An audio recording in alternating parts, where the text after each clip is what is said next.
Start होता है।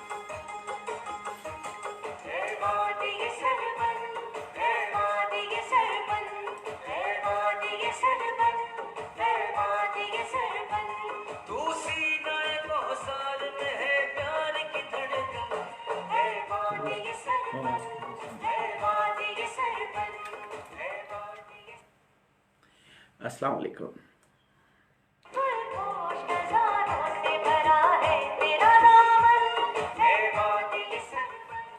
आप सुन रहे हैं रेडियो पाकिस्तान एबटाबाद।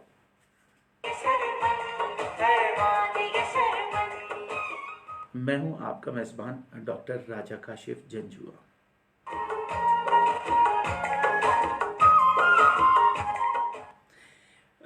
हस्बे रिवायत आप हमें सुन रहे हैं। हर इतवार की सुबह 8 से 9 मैं आपके साथ होता हूं।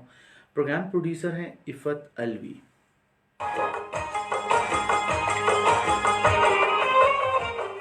हमारे साथ पैनल पे हैं हमाद गिलानी।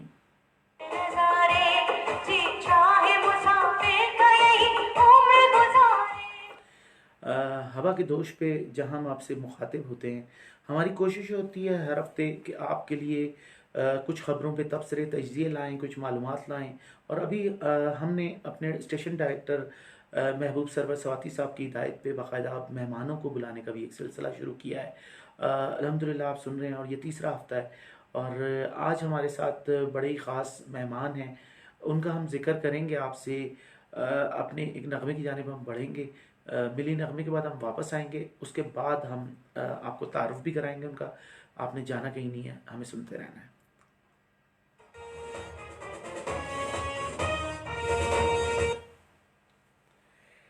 अच्छा, तो खान साहब आज आपको कैसा लग रहा है हमारे पास आके?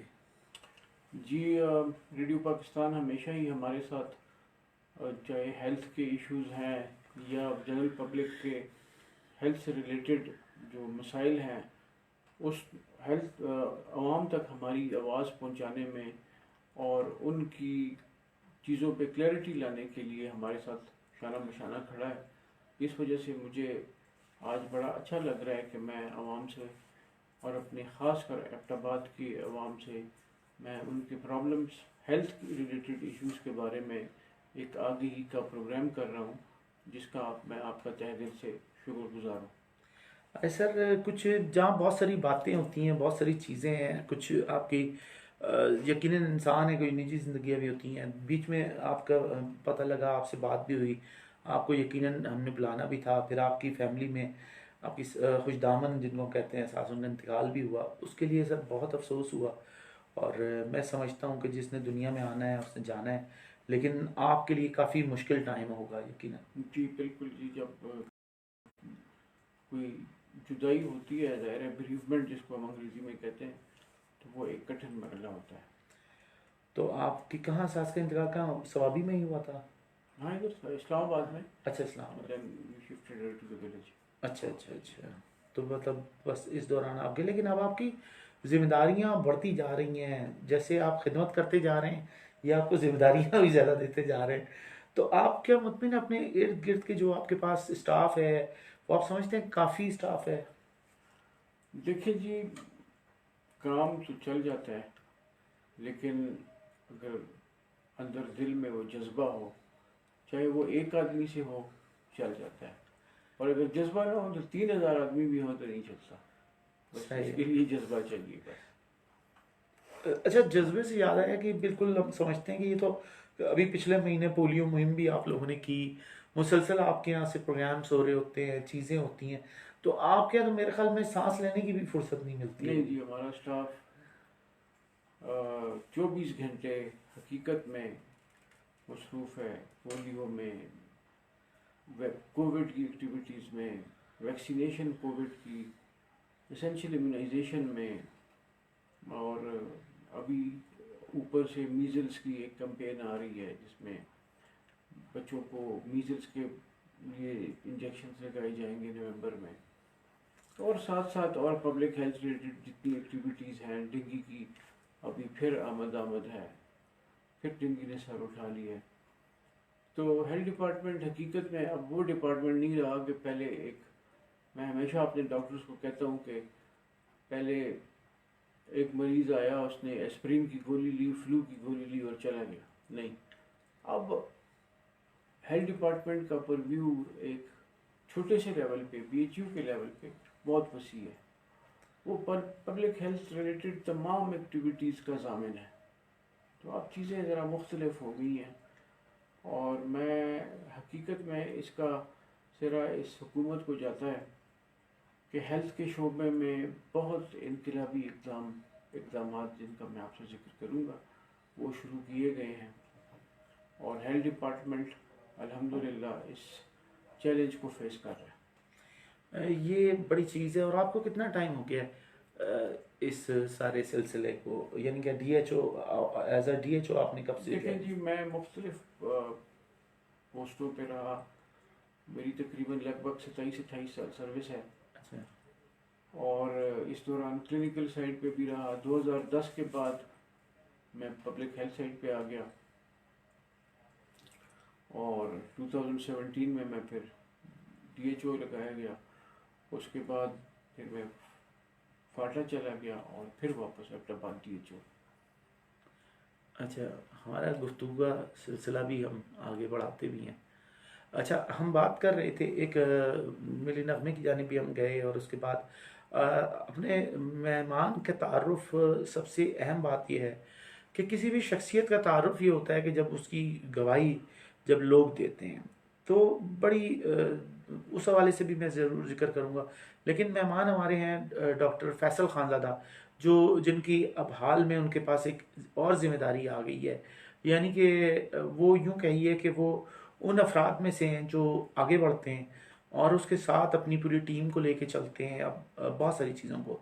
तो डॉक्टर साहब, आपको सबसे पहली बात ये कि इस पोस्ट पे आने के बाद, एडिशनल डीजी के बाद, आपके जहन में कोई खाका है, या आप क्या समझते हैं कि एक जिम्मेदारी भी है, और यकीनन हमारे रेडियो पाकिस्तान की तरफ से, हमारी तरफ से आपको मुबारकबाद हम बाकायदा पेश करते हैं, और हमारे सुनने वाले, देखने वाले भी इसमें सब इन्वॉल्व होंगे कि वो चाहेंगे आपसे कुछ जानना। जी शुक्रिया। पहली सबसे पहले शुक्रिया आपका, आपने वक्त दिया। देखिए जी, खैबर पख्तूनख्वा में 4 डिविजन्स में तकसीम कर दिया गया इंतज़ामी तौर पे हेल्थ डिपार्टमेंट के इंतज़ामी उमूर को। उसमें रीजन्स आते हैं। तो एक रीजन हमारा हज़ारा डिवीज़न है। तो हज़ारा डिवीज़न के लिए मुझे एडिशनल डायरेक्टर जनरल हेल्थ तैनात कर दिया गया 1 महीना पहले एबटाबाद के लेवल पे काम करता था।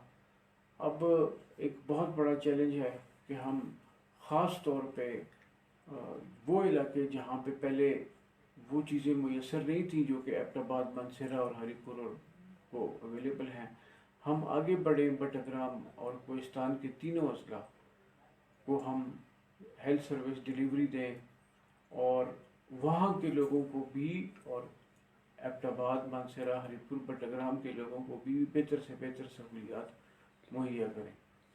काफ़ी चैलेंजेस हैं, काफ़ी इश्यूज़ हैं, उनको इंशाल्लाह हल किया जाएगा। और हमारी जो आला क़यादत है हेल्थ डिपार्टमेंट में, इंशाल्लाह वो भी बड़ी मुस्तैद और बड़ी एक टेक्निकल किस्म की क़यादत है। उनसे डायरेक्शंस और गाइडलाइन लेता जाऊंगा, और इंशाल्लाह आपको अगले 6 महीनों में वाज़ेह तब्दीली नज़र आएगी। नहीं, इंशाल्लाह आपका तो हमारा सब एक साथ भी है, एक तवील वक्त भी हो चला है, हम आपको देख रहे हैं। इस शहर में ये खूबी है एबटाबाद में कि यहाँ कौन है जो आपके नाम से वाकिफ़ ना हो। यानी कि आप ये देखें कि बड़ी ज़बरदस्त बात थी कि एक बार हम एक जगह बैठे थे, तो वहाँ पे बड़े ज़बरदस्त से एक एसपी थे, अजीज़ अफरीदी। तो उन्होंने जिक्र किया, आप तो, आपके वालिद साहब का बहुत बड़ा नाम था, उन्होंने बड़े खिदमात अंजाम दी एबटाबाद शहर में। यानी कि जब इस शहर में आए तो उन्होंने इतनी खिदमत की कि लोगों में उनका एक नाम पैदा हुआ। तो लोगों को उनकी वजह से जो तवक्कात थी उनकी औलाद से, आपने उनका यानी कि हक अदा किया अपने वालिद साहब का इस शहर के साथ। यानी कि इस शहर में जिस शख्स ने जन्म लिया हो, जिस शख्स ने एक टाइम गुजारा हो, जिनके बाप दादा भी हों, वो भी यहाँ पे इतनी खिदमत नहीं कर सकते जितनी आपकी फैमिली ने की है। और मेरे ख्याल में एबटाबाद शहर में ऐसी थोड़ी सी फैमिलियाँ होंगी जो नस्ल दर नस्ल इस शहर को कुछ दे रही हैं, इस शहर को समझती भी हैं, इस शहर की खिदमत करती हैं। तो अब आपको क्या लगता है, आप अपने वालिद साहब की जो भी उनकी चीज़ें थी उनको आप कितना आगे लेके चले हैं? एक बच्चे की ख्वाब होता है ना कि मैं अपने वालिद के नक्शे कदम पे चलूं। देखिए जी, अल्लाह बख्शे, मेरे वालिद मरहूम जो थे वो शुरू से ही एबटबा हज़ारा में थे। उसकी वजह ये थी कि मेरी वालिदा हज़ारा की थी, हरीपुर की थी। तो बाय वर्च्यू ऑफ दैट मैं कहता हूँ कि मैं हज़ारा की धरती एबटाबाद की इस मिट्टी का कर्जदार इसलिए हूँ कि हमें इज़्ज़त दी, मुझे रिज़्क दिया, मेरे बच्चों को हज़ारा की मिट्टी ने रिज़्क दिया। एबटाबाद पे मैं काबिल खुसूस बात करता हूँ और हर कामयाबी से हमकिनार किया इन लोगों की वजह से। तो मुझ पे इस एबटाबाद के लोगों का, हज़ारा के लोगों का बहुत बड़ा कर्ज है। वो मैं जितनी भी कंट्रीब्यूशन करूँ मेरे ख्याल में वो बहुत कम होगी। और मेरी ये दुआ है अल्लाह ताला से कि जितनी भी खिदमत करने का मौका हो मुझे अल्लाह ताला उसकी तौफीक अता फरमाए और मैं अपने इस हक़ को भरपूर तरीके से अदा कर सकूँ। फ़र्ज़ को, सॉरी, ये मेरा नहीं फ़र्ज़ नहीं, है। आपका देखें, कुछ लोगों का फ़र्ज़ तो सबका होता है। कुछ लोग समझते हैं कि लेगेसी, सर एक लफ्ज़ हम पढ़ते हैं, लेगेसी होती जी है जी कि आपको एक चीज़ मिलती है, आपको एक विरासत में अपने वाले से एक चीज़ मिली कि वो ये थी कि खिदमत, यानी कि उनका एक अंदाज था। तो हम जहाँ से आपसे हेल्थ की, आपके महकमे की बात कर रहे हैं, थोड़ी सी हम गुफ्तगू उनके हवाले से, जी। कुछ अपने वाले साहब के हवाले से भी ज़रूर बताइएगा। मेरे वाले साहब तो मतलब बख्शे एक, मैं इस तरह कहूँगा कि एक ऐसी शख्सियत थी कि जो शायद हज़ारों साल में पैदा होती है। हर किसी को अपने वालिदैन अजीज़ होते हैं और उनका एक बड़कपन उनको नज़र आता है। लेकिन डॉक्टर रौनक साहब का, अल्लाह बख्शे उनको, उनकी मैं शख्सियत देखूं बहैसियत एक बेटे के, तो मैंने कभी भी उनमें ये चीज़ नहीं पाई कि कल क्या होगा। कभी फ्यूचर की उन्होंने परवाह नहीं की। ये नहीं देखा कि ये इंसान माल और दौलत कैसे कमाता है। उनको ख्याल ही नहीं था इन चीज़ों का। और रिटायरमेंट के बाद अपनी कुर्सी पे जम के बैठे रहे। लोगों के साथ गम शादी भी होती थी, लेकिन सबसे पहले अवलीन फ़र्ज़ उनका ये होता था, ड्यूटी समझते थे कि जो बंदा कोहिस्तान से आ रहा है कि मैं उसके लिए मौजूद रहूं। ये ना हो कि वो आए मेरे दर पे और वो मायूस होकर चला जाए। तो उनकी डेडिकेशन को तो मैं कभी भी नहीं पहुंच सकता, इसमें कोई शक नहीं है। क्योंकि वो एक गरीब परवर इंसान थे, फ़र्शनास इंसान थे और उन्होंने अपने पेशे के साथ जो इंसाफ किया, शायद उसका अजर उनको अगले जहानों में भी मिले और इस जहानों में उसकी फसल, वो फसल मैं बो रहा हूँ, सॉरी, काट रहा हूँ। तो मेरी ज़िंदगी में जो भी बरक़ात हैं हकीकत में वो मेरे वालिद साहब की वजह से हैं। उनकी दुआ, उनकी नज़र और उनकी गाइडेंस और उनका जो सर्विस थी, उस बाय वर्च्यू ऑफ दैट लोग मेरी इज़्ज़त करते हैं, लोग मेरी कदर करते हैं। शायद मुझ में वो लेवल की सलाहियतें ना हो जो उनमें थी। अच्छा, वो कहाँ डीएचक्यू में होते थे, वो नहीं जी, किस? उन्होंने हेल्थ डिपार्टमेंट में 1965-66 ज्वाइन किया। मुख्तलिफ़ जगहों पे उन्होंने नौकरी की। गाज़ी में रहे, खैराबाद में रहे, उनको लोग अभी भी याद करते हैं। और गाज़ी और खैराबाद के लोग, मैं अभी 2015 तक जनरल प्रैक्टिस में था, वो लोग अभी भी मेरे पास रिज़्क लाते थे। रिज़्क लाने का मतलब ये है, अभी भी अपने पेशेंट्स को, अपने ख़ानदान के जो भी बीमार होता था मेरे पास आते थे। उसके बाद वो डाडर सैनिटोरियम में एमएस रहे, 2000 बेड का अस्पताल था। फिर उसके बाद वो एबटाबाद आए, एबटाबाद में डिस्ट्रिक्ट टीबी कंट्रोल ऑफिसर रहे। फिर उन्होंने अयूब मेडिकल कॉलेज ज्वाइन किया 79 में, और फिर सन 91 में वो रिटायर हो गए अयूब से। और उसके बाद उन्होंने अपनी छोटी सी प्राइवेट हॉस्पिटल बनाई जिसमें उन्होंने लोगों की भरपूर खिदमत की, तकरीबन 21 साल। और बस वो वक्त था मेरे ख्याल में कि जब उन्होंने हेल्थ के से मुंसलिक लोगों की भरपूर अंदाज से लोगों की खिदमत की। और यहाँ तक कि वो मेरे ख्याल में ज़िला एबटाबाद नहीं बल्कि पूरे हज़ारा डिवीज़न के, मुझे ऐसे लगता है कि वो हर घर का एक मेंबर थे और इतनी दुआएं दी कि आज वो उन दुआओं का सिला मेरे ख्याल में वो मुझे मिल रहा है और हमारे हमारे मेरे बहन भाइयों को मिल रहा है।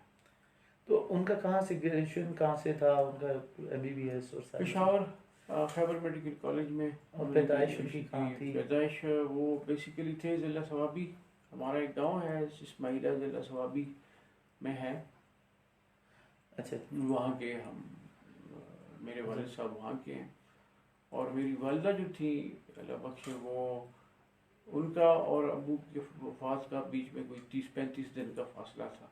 अच्छा।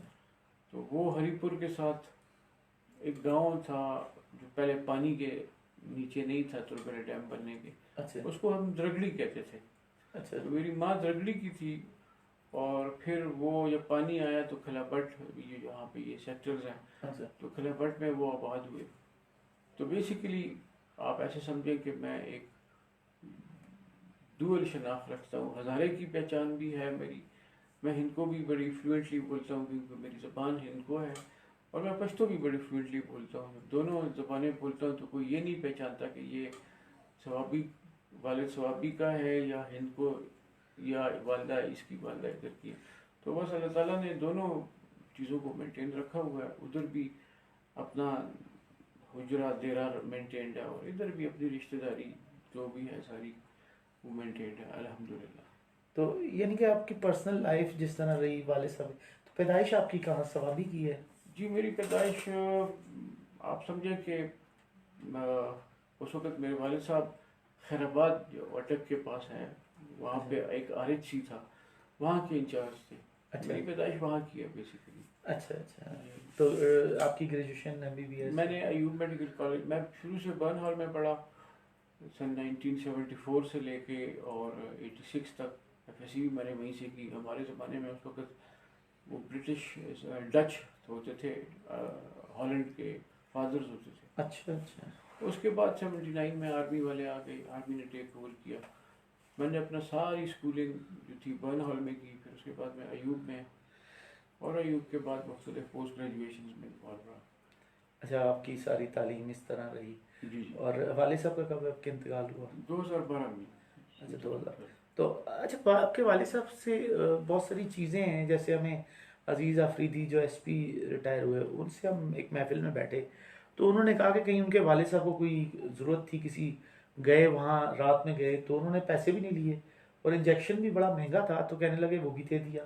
तो इन्होंने कहा यार इतना महंगा है, तो इनको अच्छा नहीं लगा, इन्होंने कहा ले लें, कह लगे नहीं।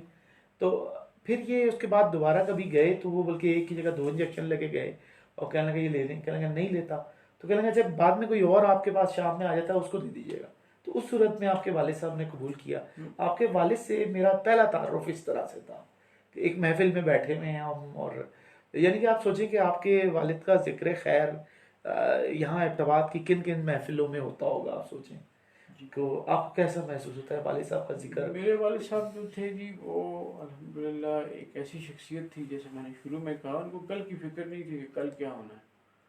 वो बिल्कुल अल्लाह ताला की ज़ात पे बहुत बड़ा यकीन मुहकम था उनका, और उन्होंने कभी पैसे को अपना टारगेट नहीं बनाया, क्योंकि शुरू से ही एक अच्छी फैमिली से थे, एक मजबूत बैकग्राउंड था।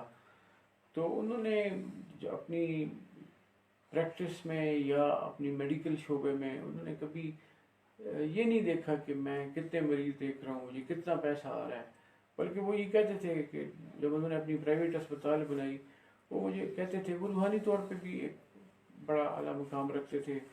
हज़रत ग़ुलाम जिलानी बर्क के ज़माने से लेके वासिफ़ अली वासिफ़ और फिर प्रोफेसर रफ़ीक अहमद अख्तर, ये सारे लोगों के साथ उनकी उठक बैठक होती थी। तो उनकी सोबत जो थी बड़ी रूहानी थी, उस वजह से वो जो दुनियावी अंसर थे उनकी शख्सियत में बिल्कुल नहीं थे। इस वजह से उन्होंने हमेशा मुझे कभी कभी कहते थे कि फैसल, मैं एक ऐसे इंसान से जो मेरे पास आता है जिसको सांस की तंगी है, वो खून फेंक रहा है, और फिर मैं जब उसके कपड़े को देखता हूँ तो उसके कपड़े में पेबंद लगे होते हैं टाट के, तो मैं उनसे कैसे अपना हाथ बढ़ाऊँ, उनसे पैसे लूँ।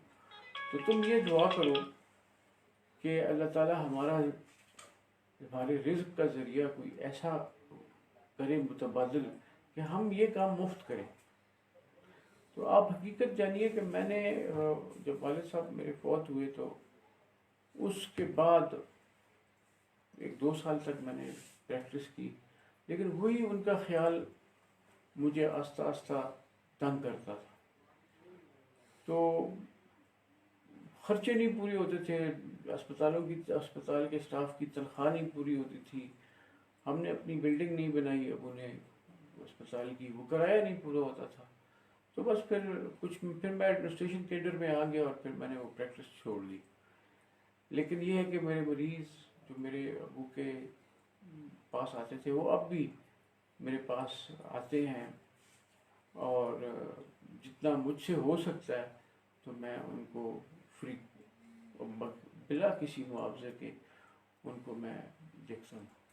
तो फिर आप उसके बाद उनकी लेगेसी, उस चीज़ को जो इसको कहते हैं अब सक्सेसर जो एक बनाया जाता है, यानी उन्होंने आपका जहन साजी की बुनियादी तौर पे, तो आप इस खिदमत में आए और आज उनकी रूह बड़ी खुश होगी कि आप एडिशनल डीजी हेल्थ यानी कि हज़ारा हो चुके हैं। अब आपके पास से खिदमत के मौके भी बढ़ चुके हैं, जिम्मेदारियां तो बड़ी ही बड़ी हैं, इजाफा उनमें हुआ है, लेकिन ये एक पूरा सिलसिला हो गया है। ये सारी चीज़ें यकीनन बड़ी अहम भी हैं। और एक और नगमे की जानिब भी हम बढ़ते हैं और हम बात कर रहे हैं, बात हमारी जारी रहेगी, ये सिलसिला इसी तरह आप सुन रहे हैं, हमें सुनते रहेंगे। अच्छा, ये तो जब आता है तो ये ऑन एयर जी, जब ये रेड हो जाता है तो ये ऑन एयर हो जाता है, लेकिन चूंकि हम ये फेसबुक लाइव को भी हमने रखा हुआ है, तो इसमें अब मैंने इससे पहले हमारे पास एक थोड़ा फर्क किया। अस्सलाम वालेकुम डॉक्टर साहब, कैसे हैं आप? सब ठीक ठाक? चलिए ये कॉल से अच्छा, और ठीक है सर, ये बस आप नाम लेंगे, कुछ जवाब खास नहीं, बस वैसे पढ़ लूँ पहले। हाँ हम देखें, कोई खास नहीं है इसी। एक वो डेगी के मुतालिक सवाल आते हैं, कुछ नड़ियाँ से एक सवाल है, अच्छा एक बंदा है, बाकी कुछ जानते हैं सारे। अच्छा, चलें ले आइएगा बाकी भी। अच्छा, हम बात कर रहे हैं, ये हम पढ़ भी देंगे। सर देखें, आपने पूछा सुबह कि हमारे पास सुनने वाले कितने आ रहे होते हैं, हमने देखे अभी तक टेलीफोन नंबर हमने बताए नहीं है। मैंने टेलीफोन किसी नंबर का ऐलान नहीं किया, मेरे पास लिखे हुए हैं और वो मैं भूल गया। लेकिन ये वो लोग हैं सर, हमारे वहाँ पे ये मौजूद हों तो ये आने लग जाते हैं। यानी जब हमने दरमियान में प्रोग्राम किया, इलेक्शन पे किया था, इससे पहले भी हमने इलेक्शन पे बुलाए थे, तो हमारे पास ये कोई 15-20 ये भर गए थे इलेक्शन के हवाले से। और उसमें भी कोई हमारे पास ये है कि हम एक दिन पहले ऐलान नहीं करते आमतौर पे, खासतौर पे मेरे प्रोग्राम में। उसकी वजह ये है कि सर हमारे पास गेस्ट कोई हफ्ते की मैं शाम तक करता हूँ कंफर्मेशन, 6, 7, 8 बजे तक कंफर्म करता हूँ। फिर ये होता है कि जैसे अखबार के लिए भी दे देते हैं, आज मैं दे दिया वहाँ दोस्त हैं, तो फिर मैं, अच्छा पहले ये होता था एक दिन पहले दे रहा था ना मैं, लेकिन अभी मैंने कहा आज जैसे हम कर लेंगे तो इसके बाद हम दे देंगे। उसमें हमें बेनिफिट ये है कि आज हमारी गुफ्तगू भी हुई कुछ इस हवाले से, कुछ उसी की खबर बना के दे देते हैं, वो एक अच्छा सिलसिला हो जाता है कि एक तस्वीर भी चली जाती है। यानी कि देखें, हमारे जो डायरेक्टर साहब हैं महबूब सर सवाती, उनके आने के बाद बड़ा फ़र्क पड़ा है। वो कराची से आए, तो मेरे साथ उनकी बड़ी, मतलब हमने पूरा, मैंने कराची में उनके साथ काम किया, तो उन्होंने मुझे आके कहा यार ये तुम, अब 2.5 साल मुझे हो गए हैं ये मॉर्निंग का करंट अफेयर करते हुए, ठीक है मैं मालूमात लेता हूँ, आपसे पूछी, दूसरे महकमे से पूछी, सबसे, लेकिन एक जो बंदा खुद बैठ के एक चीज को लेके चलता है ना सर, वो फर्स्ट हैंड नॉलेज अस्सलाम में वालेकुम सर, कैसे हैं आप? ठीक बड़ा है, फर्क होता है। लाइव कैसे चल रहा है आप? अभी जी जी, ये हमारा अभी तो हमारा on air फेसबुक नहीं लाइव है। चल, वो ऑन एयर नहीं है लेकिन यहाँ लाइव चल चलो रहा है। ठीक है, मैं फिर हाँ 9 बजे आप बिल्कुल हमारे ठीक है, साथ आप आए, तो ये चीज़ है सर। इसको तो आप एडिट कर सकते हैं ना। इसको अच्छा, Edit भी। लाइव वाले को हम एडिट, ये जो रेड हो गया ना लाइव, अच्छा। इसको हम कंटिन्यू करते हैं। अच्छा, लास्ट वीक मेरे साथ ये हुआ जब मैं यूट्यूब पे लेके गया इसको, तो वहाँ ये होता है, ये सॉन्ग मैंने ना बंद करवा दिया यहाँ, तो यानी कि वरना ये सॉन्ग आता था ना, तो जब मैं यूट्यूब पे करता हूँ तो वो मुझे स्ट्राइक वो कर देता है, कॉपीराइट क्लेम, अच्छा। क्योंकि गाने किसी ना किसी के कॉपीराइट होते हैं, तो वो हम नहीं चला सकते। तो मैंने इसलिए यहाँ ये बंद ही कर दिया है कि ये मैं, ठीक है। अब मैंने ये किया कि फेसबुक लाइव को मैं कंटिन्यू करता हूँ, कोई सवाल जवाब, कोई हम गुफ्तगू कर रहे हैं तो उसको जारी रखते हैं, उसमें ऐसे सवाल कर लेते हैं जो हम लाइव नहीं करते, जो रेडियो की पॉलिसी पे नहीं होते। तो हमें बड़ा अच्छा रहा। यहाँ बहुत से लोग हैं, बहुत से यहाँ मुख्तलिफ सोशल मीडिया के चैनल भी हैं जो अब वो चीज़ों को कर रहे हैं, कुछ हमें भी फॉलो करने की कोशिश कर रहे होते हैं, ऐसे ही। कुछ अपने तरीके से चलते हैं। लेकिन आपके इल्म में कि मैं एथेंटिक के अलावा चीज़ को लेके नहीं चलता। और दूसरा होता है एक सनसनी फैलाना। तो सर मैं सनसनी नहीं फैलाता। जी हमारी कोशिश होती है कि सनसनी खेजी जो होती है वो कोई अच्छी चीज़ तो नहीं है ना। ऐसी सेंसेशन क्रिएट करते हैं, आप किसी की इज्जत उछाल देते हैं। तो सर वो ना रेडियो पाकिस्तान की पॉलिसी है, ना मेरे फेसबुक लाइव पे मेरी पॉलिसी है। और मेरे ख्याल में जर्नलिज्म बुनियादी तौर पे तो इसी तरह ही है। कल्चर जर्नलिज्म इसको हाँ बिल्कुल सर, कल्चर्ड कह लेंगे। सर बात ये है कि इज्जत कोई बंदा बड़ी मेहनत से बना के किसी जगह पहुंचता है, हम उसको 2 मिनट में कहते हैं। देखिए जो इश्यूज हैं हमें पहले डिस्कस करने चाहिए।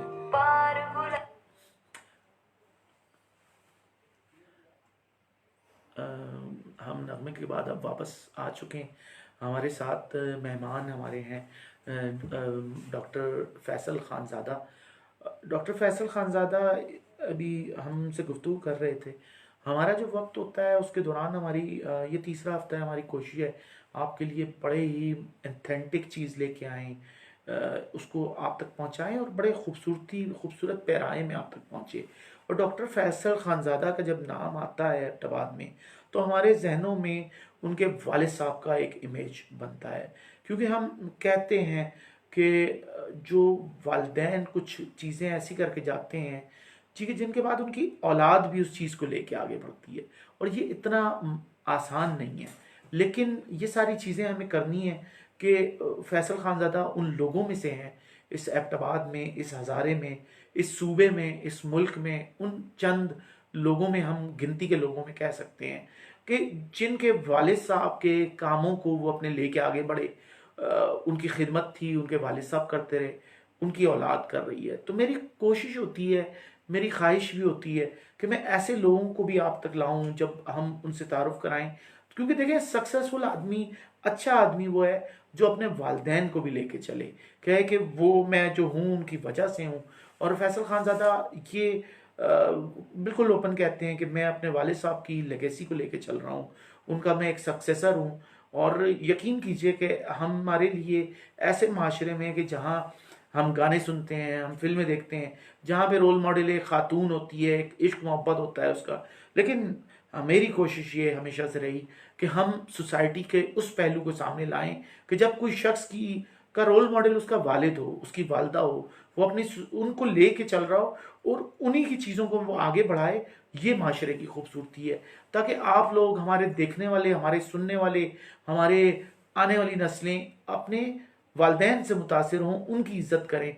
अभी हाल ही में एक साहब से मेरी बात हो रही थी कल ही, तो मैंने कहा आपने क्या अपनी जगह नाम की अपने बच्चे को दी कुछ? कहने लगा नहीं मैंने ज़िंदगी में दी तो ये मेरी इज्जत नहीं करेगा। लेकिन फैसल खानज़ादा जैसे भी लोग हैं जिनके वालिद ने इतनी खूबसूरत चीज़ें उनको दे के गए, जो वो एहसास उनको दिया जो लेके वो बांट रहे हैं। अच्छा मैं नंबर भी आपसे ज़रूर शेयर करूंगा, रेडियो पाकिस्तान जहां आप कॉल कर सकते हैं। अगर आप एबटाबाद शहर से कॉल कर रहे हैं तो आप कॉल करेंगे 9310 349, 9310 349। और अगर आप एबटाबाद से बाहर से कॉल करें तो 0992 आप मिला देंगे। दूसरा नंबर भी हमारा है 408040 40 80 40। इसमें भी 0992 आप डायल करेंगे अगर आप एबटाबाद से बाहर होंगे। अच्छा सबसे अहम बात मैं आपसे ज़रूर कहूँगा कि आप कॉल कीजिए, आपके लिए बड़ी ज़रूरी चीज़ है। और हम बात करते हैं कि हमारे पास नड़िया से कोई फवाद अली हैं, उनका आया है, उनका मेरे पास पैगाम मौजूद हैं, ये कुछ लोगों के आए हैं। इन्होंने डॉक्टर साहब आपको खुशामदीद कहा है थैंक यू जी। और कुछ कहा है नड़िया के इलाके में इंतज़ामिया से कह के डेंगू का स्प्रे करवा लें। उनको लगता है, मेरे ख्याल में सर ये इंतज़ामिया मामलात शायद आपके अंडर तो नहीं आते डेंगू के स्प्रे। देखिए जी, ये मैं आपसे डेंगू के बारे में बात करना ही चाहता था, क्योंकि अवाम को पता होना चाहिए कि हम कौन से सेहत के मसाइल से दो चार हैं। डेंगू पे पहले बात करूंगा कि डेंगू का सीज़न फिर शुरू हो चुका है और हेल्थ डिपार्टमेंट ने बड़ा एक जामे डेंगू एक्शन प्लान मुरतब किया है, जो कि कम्युनिकेट भी हो गया है ऊपर एडमिनिस्ट्रेशन को भी और हेल्थ डिपार्टमेंट को भी, क्योंकि हेल्थ डिपार्टमेंट ही की हिदायत के मुताबिक प्लान बना। अब मुझे भी कॉलें आती हैं हर जगह से स्प्रे की। देखें, जब कोई कंफर्म केस, एक होता है डेंगू का सस्पेक्ट, जिसको बुखार होता है हम उसको सस्पेक्ट करते हैं, उस पर हमारा शुबा होता है। फिर जब वो अगर पॉजिटिव आ जाए यानी मुस्बत आ जाए तो फिर हम अपना एक्शन करते हैं, जिसको हम केस रिस्पॉन्स कहते हैं। तो केस रिस्पॉन्स में बहुत सी चीज़ें हैं, जिसका एक आंसर है वो है स्प्रे। IRS जो कि इंडोर स्प्रे भी होती है और आउटसाइड फॉगिंग होती है, वो भी होती है। तो जब तक कोई कंफर्म केस हमारे सामने आज नहीं आता तो मैं बहैसियत एक पब्लिक हेल्थ मैनेजर के स्प्रे को ज़रा अवॉइड इसलिए करता हूँ कि देखें इसमें मुख्तलिफ़ किस्म के केमिकल्स होते हैं, और जब आप इस स्प्रे को एटमॉस्फेयर में फैलाते हैं तो आपके इंसानी वजूद पे, अंदर के निज़ाम पे, ख़ासकर बच्चों पे बड़े इसके मनफी असरात होते हैं। इस चीज़ को अवाम को समझना चाहिए कि हम सिर्फ पॉजिटिव केस के आने पे उस गली मोहल्ले में स्प्रे के मजाज हैं और हमें स्प्रे की इजाज़त है टेक्निकली और कानूनी तौर पे। अगर हम तमाम आबादी को धुआं कर दें तो शायद आज से 5 साल बाद वहाँ के बच्चे हो सकता है किसी खून की बीमारी में, एप्लास्टिक एनीमियाज में, मुख्तलिफ कैंसर्स में मुब्तला हो जाए। ये जो नई जो अप्रोच है और जो रिसेंट एविडेंस बेस्ड अप्रोच है वो ये है कि जब तक केस रिस्पांस की जो क्राइटेरिया हैं वो नहीं पूरे होते तो हम स्प्रे नहीं करते। क्योंकि देखें वहाँ पे पानी के रिजर्वायर्स भी होते हैं, वहाँ पे जानवर भी होते हैं, बच्चे भी होते हैं। तो जैसे आपने कहा नडिया में, तो हमारा एक सेक्शन है DHIS section, district health information system. मैं अभी तक नडिया का कोई केस, कंफर्म केस मेरे सामने नहीं आया, लेकिन फिर भी मैं जो भाई ने सवाल किया, आपकी बड़ी मेहरबानी, मैं इंशाल्लाह ताला नडिया को कल हम IRS की टीम्स मैं नडिया में भेज दूंगा। मेरा नंबर आपको, हमारे दफ्तर का नंबर आपको मिल जाएगा, वो आप कन्वे कर दीजिएगा और कल 10 बजे के करीब हम इंशाल्लाह आपके पास पहुंच जाएंगे। कोई नंबर आप अपने उसका बताना अगर चाहें तो? जी, मेरे दफ्तर का नंबर है 0992 9310 192 9310। 10 अच्छा, 9310 192। 192। DHO ऑफिस का नंबर भी ज़रूर, हम सरकारी दफ्तर है आपसे ज़रूर शेयर करेंगे। 0992, अगर आप एबटाबाद से ही हैं तो 0992 की ज़रूरत नहीं है, लेकिन आप एबटाबाद से बाहर से बात कर रहे हैं तो ज़रूर करें। 9310 9310 192 9310 192 ये DHO ऑफिस का नंबर है। PTCL ये लैंडलाइन नंबर है, आप यहाँ पे कॉल करें। और इनका जो रिस्पांस की टीम है, सर इसका क्या नाम है, ये जो रिस्पांस की? हमारे पब्लिक हेल्थ कोऑर्डिनेटर हैं जो कि पब्लिक हेल्थ इश्यूज को देख रहे हैं, डॉक्टर शाहिद महमूद। अच्छा, तो मुझसे बात करें, अगर मैं कहीं मीटिंग में हुआ, बाहर हुआ, तो आपसे वो रिस्पॉन्ड करेंगे।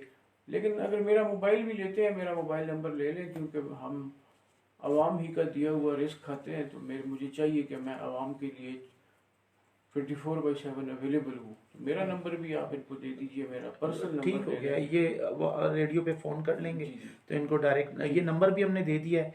डॉक्टर शाहिद महमूद से आप वहाँ बात कर सकते हैं, आप आज के प्रोग्राम का हवाला दे सकते हैं। फवाद साहब, यकीनन आपको एक चीज़ ज़रूर मिली होगी कि आपने मसले पे कहा कि वहाँ डेंगू का स्प्रे, तो हमारे प्रोग्राम की एक ये भी खूबसूरती है कि बहुत से ऑर्डर्स हंसते हुए, बात करते हुए कई चीज़ें हो जाती हैं। अच्छा, इसी तरह सैफुर रहमान हमारे हैं लाला काकूल से हमेशा बात करते हैं, वो भी हमें सुन रहे हैं। तो उन्होंने डॉक्टर साहब आपको बहुत सलाम कहा है, वेलकम कहा है प्रोग्राम में, प्रोग्राम बहुत अच्छा है। और वो ये पूछना चाह रहे थे, इंतज़ामिया डेंगू के ख़ात्मे के लिए भी काम कर रही है, तो सर वो तो आपने तफसीलन बता दिया। अच्छा, 2 हमारे पास हो गए, इसके बाद हम अगले पे चलते हैं। एक और साहब हैं सैयद रिजवान शाह, दक्कन कोई जगह है गालिबन, वहाँ से वो कह रहे हैं डॉक्टर साहब को खुश आमदीद। आपको सर उन्होंने खुश आमदीद कहा है, और अच्छा और मालूमाती प्रोग्राम पर उन्होंने सबको बहुत बहुत सलाम दिया है। तो सर वालेकुम सलाम। अच्छा, एक जूबियाँ हैं शेखुल बांडी से। जी, डॉक्टर साहब, आपको उन्होंने खुशामदीद कहा थैंक है। यू सो मच जी। तो रेडियो की टीम को भी उन्होंने मुबारकबाद दी है कि वो कहती हैं कि हमारे लिए अच्छे और मालूमाती प्रोग्राम लाते हैं, इसलिए रेडियो पाकिस्तान की टीम को भी वो मुबारकबाद देती हैं। फिर उसके बाद एक और साहब हैं, गालिबन रमज़ान अपर के हाल से, अगर मैं रमज़ान नाम से ही ले रहा हूँ, अपर के हाल से। सर, उनके जुमले बड़े ज़बरदस्त हैं आपके लिए। वो कहते हैं, अजीम बाप के अजीम बेटे को मेरा बहुत सा सलाम, वालेकुम सलाम जी, और शुक्रिया। डॉक्टर साहब की खिदमत को बहुत बहुत सलाम। सर, शुक्रिया। ये उनका पैगाम है। और यकीनन देखें, आपके वालिद साहब की अजमत की वजह से आज आपके लिए भी उन्होंने लफ्ज़ अजीम लिखा। रमज़ान साहब, आपका बड़ा शुक्रिया। आपकी आंख खूबसूरत है, इसलिए आपको चीज़ें नज़र आती हैं, और मैं मशहूर हूँ आपका इन अल्फाज के लिए, दो कि मैं इस काबिल नहीं हूँ। अच्छा, सबसे अहम बात ये थी, अपने नाजरीन तक अपने ज़रूर ये शेयर करूँगा कि डॉक्टर साहब जब सुबह सुबह दाखिल हुए, थोड़ा सा एक क्योंकि संडे होता है, बहुत सी चीज़ें इतनी मैनेज नहीं होती, होते होते हो जाती हैं। तो डॉक्टर साहब ने मुझे कहा कि अब रेडियो के सुनने वाले कितने हैं, हमारी चीज़ें कितनी हैं। तो मैंने कहा, सर हमारे पास शहर से भी लोग हैं, शहर से ज़्यादा हमारे गांव देहात के लोग, हमारी रिच बहुत ज़्यादा है।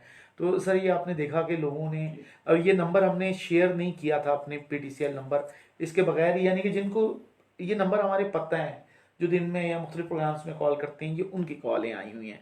नंबर में फिर रेडियो पाकिस्तान का ज़रूर शेयर करूँगा। आप अभी कॉल कीजिए, आपको कोई मसला है जिस पे आप बात करना चाहते हैं, आप अपना पैगाम हमसे शेयर कर सकते हैं।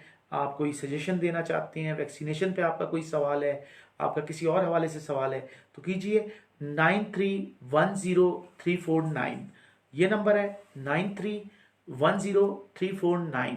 और दूसरा नंबर है हमारा 408040 408040 एबटाबाद में।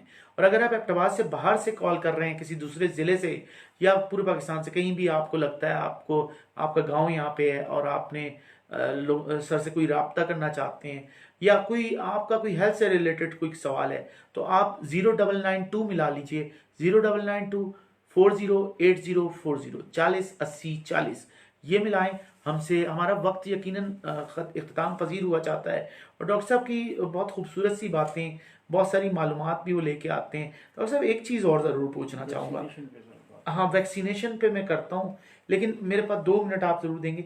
सर, ये रेबीज़ पे या कुत्ते के काटे पे, यूँ तो इंतज़ामी उनका TMO का काम है कि तहसील म्यूनसिपल का काम है कि वो शहर से कुत्ते जो हैं उनको ख़ात्मा करे, लेकिन वो अगर कहीं कमी बेशी हो जाती है, कुत्ते के इश्यूज़ होते हैं, तो सर उसके हवाले से आपके पास क्या इंतज़ाम? लेकिन जी, ये जो हेल्थ रिलेटेड इश्यूज हैं प्रिवेंटिव, ये अभी एक पहले से हेल्थ डिपार्टमेंट सिर्फ नहीं इसका जिम्मेदार, ये एक मल्टी डायमेंशनल और मल्टी सेक्टोरियल जॉब है।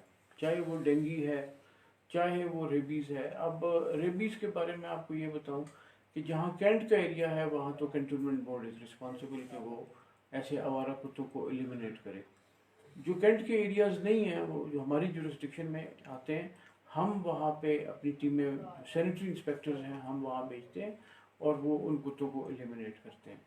जिसको ये इश्यूज होते हैं, हम वहाँ वहाँ जाके वहाँ का जो बंदा होता है उससे रब्ता करके अपनी टीम भेज देते हैं, और वहाँ पे वो कुत्तों की एलिमिनेशन की एक्टिविटी करते हैं। मैंने नंबर दे दिया था ऑफिस का, तो काइंडली उस पर अगर आपको ऐसा कोई इशू है तो दफ्तर के नंबर पे कॉल करके या मुझसे बात करके, या public health coordinator doctor Shahid Mahmood sahab से, या हमारे डिप्टी DHO हैं डॉक्टर शहजाद इकबाल साहब से, उनसे रब्ता करें। वो आपकी तरफ ज़रूर टीम भेजेंगे और इंशाअल्लाह ताला आपको मायूसी नहीं होगी। यानी कि वो कुत्तों का उस एरिया में खात्मा होगा, ये जी क्या जी, होगा? वो हम एलिमिनेशन उसकी प्रोसीजर्स हैं। अच्छा, वो लोग आप लोग करते हैं? जी जी, वो अच्छा जी अच्छा। जी। अच्छा, ये कुत्तों के हवाले से था। शहर में जहाँ जहाँ है हम बात कर रहे थे, सर नवां शहर में भी बड़ी तादाद जी में, जी। खासतौर पे कड़ी पन्ना चौक से लखपति और बन्नी तक में, इस पे इतने रात में कुत्ते देखता हूँ। 9-10 बजे तो ऐसा रश लगा होता है कि वो बाकायदा महफिल जमाते हैं, महफिल मौसीकी करते हैं वो लोग। और आप जहाँ जहाँ भी ये चीज़ें हैं, हाँ, ये मैं रूटीन हमारा चलता रहता है, जी हमारी जी जी, टीम्स जाती रहती हैं। बस इसकी और जानिब भी सर काइंडली देखिएगा, मेरे आप से जिक्र निकला। तो सर, ये जो गांव देहात में सांप के भी काटे का होता है, जी जी, तो बेसिकली जिन्होंने में क्या उसकी भी दवा मौजूद देखिए होती जी, है? एंटी वेनम जो होता है स्नेक के लिए, यानी सांप के काटने के लिए, वो एक ऐसी जगह पे इंसान को दिया जाता है जहाँ पूरी फैसिलिटीज़ हों। अच्छा अच्छा। एंटीवेनम हमारे पास स्टोर में दस्तयाब है। मैं इस चीज़ की पाबंदी में अपने आप को रखता हूँ कि हमारे पास एंटी रेबीज़ वैक्सीन हो और वो तमाम कैटेगरी डी अस्पताल और RHCs में दस्तयाब हो। वो हमें NIH से मिलती हैं, कुछ हम लोकल मार्केट से भी ख़रीदते हैं, और साथ साथ एंटीवेनम भी।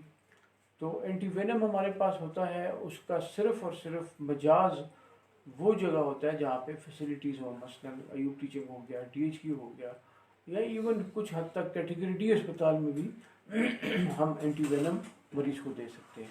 BHU एक प्राइमरी लेवल की हेल्थ फैसिलिटी है, वहाँ पे एंटीवेनम जब क्लिनिकल सेटिंग्स पूरी ना हो वहाँ पे हम एंटीवेनम नहीं एडमिनिस्टर कर सकते, वो सेफ नहीं रहता। अच्छा, कलियात या किसी जगह ये सांप काट लेता है तो वहाँ से क्या उसका हल उसका होगा? ये है जी कि जो हमारी वहाँ पे रूरल हेल्थ सेंटर्स हैं, RHCs हैं, वहाँ पे जाएं, वहाँ पे इब्तदाई तिबी इमदाद आपको मिलेगी, डॉक्टर की मौजूदगी वहाँ पे है, जो कि हमारा अवलीन फरीज़ा है कि वहाँ पे डॉक्टर मौजूद रहें।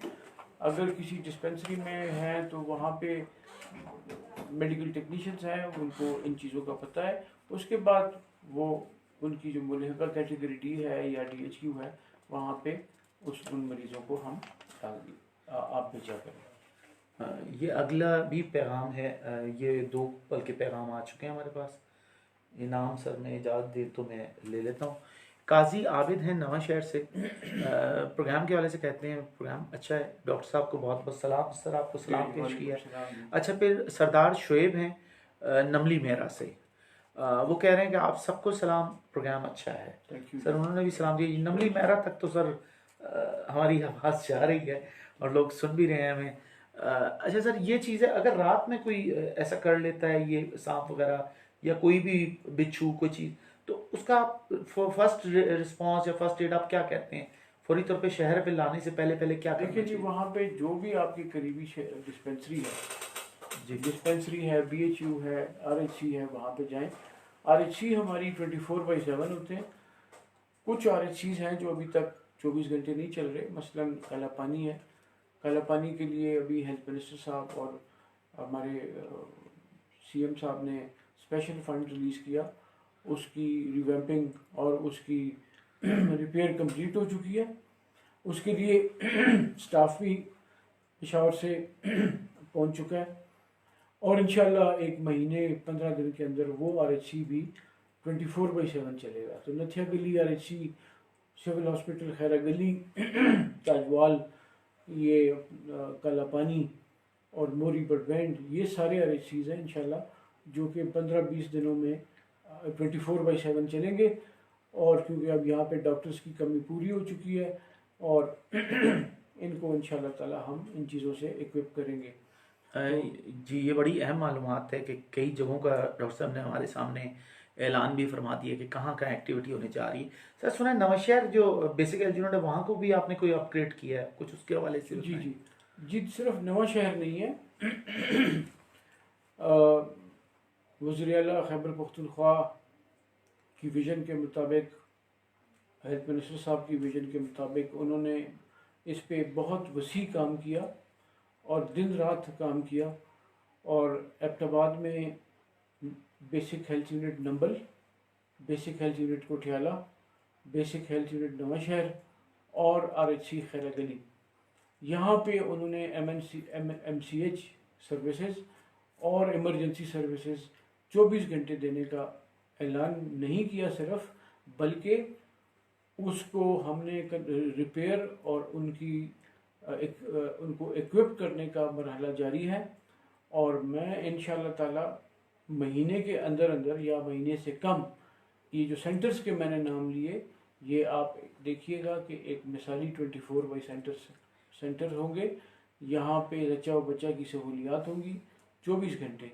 यहाँ पे इमरजेंसी की सहूलियात होंगी, बल्कि हैं अभी भी, लेकिन नवां शहर चूँकि BHU है वो 2 बजे तक खुला रहता है, उसके बाद अब ये 24 घंटे खुला रहेगा। अच्छा, नवां शहर भी 24 घंटे काम जी, करेगा। 24 घंटे। अच्छा, उसमें कोई बच्चा है या मर्द है, उसने भी रात पे भी दिखाना है तो आ सकता है? डॉक्टर भी वहाँ मौजूद होगा, LHVs भी वहाँ कोई मौजूद होगी, नया स्टाफ स्टाफ भी। भी नवां शहर में ला रहे हैं आप जी या वही? वो नहीं, स्टाफ और आएगा, आ रहा है, बल्कि LHVs 3 पहुंच चुकी है। अच्छा। इसका पूरा बाकायदा तौर पे इश्तिहार दिया गया था अच्छा। पेशावर में, और इश्तिहार के बाद शॉर्ट लिस्टिंग हुई थी, और शॉर्ट लिस्टिंग के बाद इंटरव्यूज़ हुए थे, और उसमें पूरे KP के लोग उन्होंने कम्पीट किया था मेरिट पे, और वो इन सेंटर्स में तैनात हो गए हैं। काला पानी में भी आ गए हैं, नवां शहर में भी अराइवल दे दिया उन्होंने, कुठियाला में भी दे देंगे या दे दिया होगा अभी 1-2 दिनों में, तो और नंबल में भी यही सिस्टम होगा। अच्छा, मैं ज़रूर चाहूँगा कि सर आपकी तो आमद यकीनन एक बड़ी अहम है हमारे लिए, और लेकिन ये है कि जैसे अब नवां शहर का जो ये बढ़ जाएगा, वहाँ के इंचार्ज को मैं चाहूँगा कि आप ज़रूर उसको कहें कि हम उसको बुलाएं। इसी तरह से नवां शहर के अलावा भी मुख्तलिफ जगहों के हमारे पास आएँ, क्योंकि लोगों के मसाइल देखें, हेल्थ वो चीज़ है जो बुनियादी चीज़ है, हेल्थ और एजुकेशन। इवन के इलेक्शन कमीशन से भी जब हम बंदा बुलाते हैं किसी को वहाँ से रेलिवेंट, तो लोगों के बड़े मैसेजेस होते हैं, क्योंकि लोग बहुत सारी चीज़ों को समझना चाहते हैं। तो आपकी आमद तो यकीनन हम आपको कोशिश करेंगे इतना ज़्यादा तंग ना करें, लेकिन आपका रेलिवेंट स्टाफ भी हमारे पास, मुख्तलिफ सेंटर्स के हेड्स हमारे पास आना शुरू हो जाएं, महीने में एक स्टाफ भी हमें आप दे बिल्कुल जी, दें। ये तो अच्छी बात होगी कि हमारे, मसलन नवां शहर की मिसाल देता हूँ, BHU में आमतौर पे एक डॉक्टर होता है, लेकिन हमने नवां शहर में 2 लेडी डॉक्टर्स हैं वहाँ पे। अच्छा। अभी से नहीं, पिछले 3 सालों से। उसकी वजह ये है कि नवां शहर ऐसा BHU है जिसकी कम से कम 3 से 4 हज़ार मंथली OPD है, तो अच्छा। हम उन 3 से 4 हज़ार मरीजों का ख्याल रखते हैं, उनको दवाई भी देते हैं। अब इंशाल्लाह वहाँ पे ये MCH सर्विसेज भी शुरू हो जाएंगी, और मैंने कुछ BHUs को अपग्रेड करने की भी समरीज भेजी हुई हैं, उस पर भी काम हो रहा है कि वो BHU से RHCs में तब्दील हो जाए, तो इंशाल्लाह उस पर भी काम हो रहा है, और उम्मीद है एक अच्छी खबर आवाम को मिलेगी। अच्छा, शेरवान के भी सर हालात से कुछ बताएं। जी, शेरवान अस्पताल देखें, मैं 2017 के मिड में जब आया तो उस पर कलिंदर खान साहब ने बहुत काम किया, जो उन्होंने किया उनका शुक्रिया अदा करता हूँ। उन्होंने हमारे साथ बहुत इमदाद की, और शेरवान को कैटेगरी D अस्पताल में उसका दर्जा बढ़ाया, और मेरे पास पिक्चर्स भी हैं, उसमें नई रिकन्स्ट्रक्शन शुरू हुई, और अभी ऑलमोस्ट 2 फ्लोर्स उसके कंप्लीट है एक साइड पे, और दूसरी साइड पे भी स्ट्रक्चर स्केलेटन बन गया है। उम्मीद है कि उस पे चीफ मिनिस्टर साहब ने उस दिन स्पेशल मीटिंग बुलाई, मुझसे डिटेल मांगी गई, मैंने डिटेल फराहम की, और उनके कंट्रैक्टर को एक डेडलाइन दी गई है कि वो जल्द से जल्द इस अस्पताल को की तामीर करें। साथ साथ मैंने उनकी SNE भी तैयार कर दी है, और उम्मीद है इंशाल्लाह ताला 6 महीनों में ये अस्पताल कंप्लीट हो जाएगा, और ये D कैटेगरी में और ये कैटेगरी D में तब्दील हो चुका है। अच्छा सर, बल्कि हम तो ये कहेंगे कि आपको कोई जहाँ वसाइल की कमी महसूस हो इस शेरवान पे, सर आप मुझसे में और आप डिस्कस करें तो इंशाल्लाह, यानी कि आप सोचें कि हमारी भी अवामी नुमाइंदों से बराह रास्त नहीं भी होती, किसी तवज्जुह से हम कर लेते हैं, हम उन तक आपकी ज़रूरियात की कोई लिस्ट भी होगी तो हम करेंगे। आप कहेंगे हम D से उसको C पे लाएँ, B पे लाएँ, इंशाल्लाह सर हम वो भी कोशिश पूरी करेंगे। और इंशाल्लाह प्रोग्राम का वक्त हमारा इख्तिताम पजीर हुआ चाहता है। अब वैक्सीनेशन पे सर कुछ जुमले ज़रूर बताएं। मैं जी, आज के तमाम जो प्रोग्राम की बातें थी उसमें सबसे ज़रूरी जो जुज़ है वो है कोविड-19 की वैक्सीनेशन। एबटाबाद की 15 साल से ज़्यादा जो आबादी है 8,79,000, यानी 8,79,000। अब हमने 8,79,000 तक पहुंचना है। अल्हम्दुलिल्लाह कुछ 4,02,000 अफराद फर्स्ट डोज लगा चुके हैं, और कोई 2,04,000 के करीब सेकेंड डोज यानी मुकम्मल कर चुके हैं। अब ये 6 लाख की आबादी को हमने फुली वैक्सीनेट करना है, तब जाके इस कोविड से हमारी जान छूटेगी। मेरी आप तमाम लोगों से ये गुजारिश है कि अपने करीबी सेंटर्स, जो कि हमने 62 कोविड वैक्सीनेशन सेंटर्स बनाए हैं, वहाँ पे सेकेंड डोज के लिए तशरीफ़ लाएँ। हमारे पास वैक्सीन वाफिर मकदार में हैं। जलाल बाबा मास वैक्सीनेशन सेंटर हमने बनाया है, वहाँ तशरीफ़ लाएँ, और इसके अलावा इस वैक्सीनेशन में हमारा साथ दें। वैक्सीनेशन जितनी जल्द मुकम्मल हो उसमें हमारी बेहतरी है, हमारी फलाह है, और ये एबटाबाद का ज़िला नहीं बल्कि पूरी हज़ारा डिवीज़न के लिए मैं ये पैगाम दूंगा कि आप वैक्सीनेशन को जल्द से जल्द कंप्लीट करें। अभी हमने स्कूलों में सिलसिला शुरू किया हुआ है, कॉलेजेस में, हायर सेकेंडरी स्कूल्स में काइंडली हमारे साथ ताउन कीजिए और वैक्सीनेशन को अपने इस एक मकाम तक ले जाएं। शुक्रिया। प्रोग्राम का इख्तिताम हम करते हैं। बातें बहुत सारी थी, लेकिन इसके साथ दीजिएगा इजाज़त अगले हफ्ते तक अगले मेहमान के साथ। ये हम बात कर रहे थे, ये गुफ्तगू का सिलसिला जारी था, पैगाम इतना तवील था, लेकिन ऑनलाइन भी हमारा फेसबुक लाइव पे भी सर जो आप जो बात कह रहे थे वहाँ तो हमारा रेडियो पे तो प्रोग्राम का टाइम ख़त्म हो गया क्योंकि खबरों का वक्त आ गया। अपना आप पैगाम जो भी अब जी, कंटिन्यू मैं हज़ारा डिवीज़न के तमाम आवाम को ये पैगाम देना चाहता हूँ कि इस वक्त हेल्थ डिपार्टमेंट एक बहुत बड़े चैलेंज से दो चार है। हमारे स्टाफ, हमारे मैनेजर्स, हमारे डायरेक्टर्स, हमारे अफसरान बाला, उनकी छुट्टी नहीं है। इसका मैं गवाह हूँ, पिछले 1.5 साल से हमने आज तक कोई छुट्टी नहीं की और सुबह शाम हम इसी चीज़ में मसरूफ़ हैं कि कैसे ये कोविड-19 की वबा से जान छुड़ाई जाए। मैं सबसे ज़रूरी पैगाम ये देना चाहूँगा कि हमारी सैम्पलिंग की टीम्स हैं, उनके साथ ताउन करें, क्योंकि जब तक हमें आप सैंपल नहीं देंगे तो हमें मैग्नीट्यूड ऑफ द प्रॉब्लम जिसको कहते हैं उसका पता नहीं चलेगा कि हमारी इस एक कम्युनिटी में कितने मरीज़ हैं। उसी रिस्पांस को देखते हुए हम उसके इंतज़ाम करते हैं, अस्पतालों को इक्विप करते हैं, दवाइयाँ अरेंज करते हैं। एक दूसरी बात ये कि कोविड वैक्सीनेशन में हमारा साथ दें।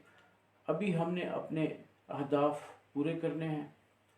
हमने तकरीबन काफ़ी ज़िलों में हज़ारा डिवीज़न के वैक्सीनेशन के अहदाफ, जिसमें मैं सबसे पहले तारीफ़ करूँगा ज़िला मानसरा की, उनके DHO साहब डॉक्टर मुश्ताक तनोली साहब की, हरीपुर के DHO साहब डॉक्टर सैफुल्ला साहब की, और बाकी तमाम अजला के जो DHOs हैं हज़ारा डिवीज़न के, उन्होंने बहुत अनथक मेहनत की।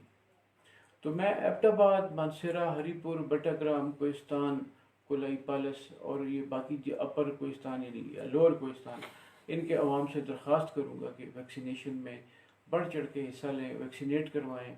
15 साल से बड़े जो ज़्यादा के बच्चे हैं, उम्र के लोग हैं, उनको वैक्सीनेट करवाएं ताकि हम इस कोरोना की वबा से हमारी जान छूटे। चलें, इजाज़त दें हमें आज के प्रोग्राम से। सर डॉक्टर साहब बहुत शुक्रिया आपका। Thank you.